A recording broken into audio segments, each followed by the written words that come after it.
India is used to coalition, so it's only up to Modi to get used to what India has always been. And I think in that regard, I'm sure Modi will find a way.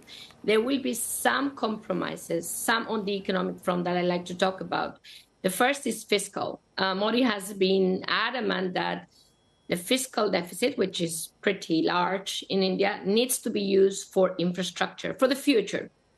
But I think less of that will happen now. There will be more vouchers, there will be more support for the constituencies in the alliance, and that might mean that we'll see less of a push for what I think India really needs, which is a bigger manufacturing sector.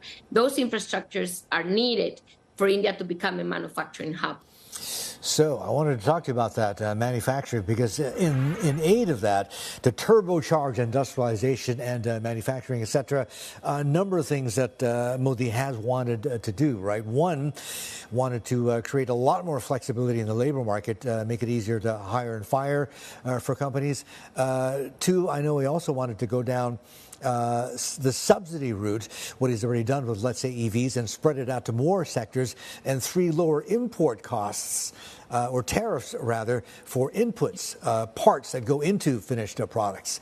How much of this is going to still happen? How much of this is going to have to be rolled back or diluted because of this whole fiscal issue?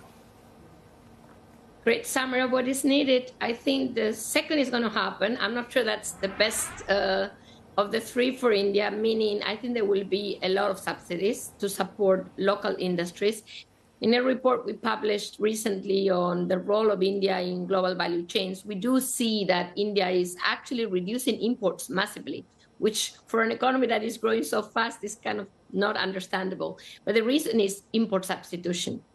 And, India is not really China yet, meaning, yes, they are substituting imports like China is, but a lot of that is actually with less productive companies, less innovative companies. And by substituting local production, I think India won't do itself any favor in terms of participating in the global value chain and becoming more competitive. This thing will probably continue because of the alliance. For the rest, more flexible labor market, I doubt this will be easy for Modi now. And liberalization, that's a big question mark. I think it's clearly needed because import tariffs are very high. But again, what are the consequences? If it's the domestic industry that leads the way, it might be hard to achieve.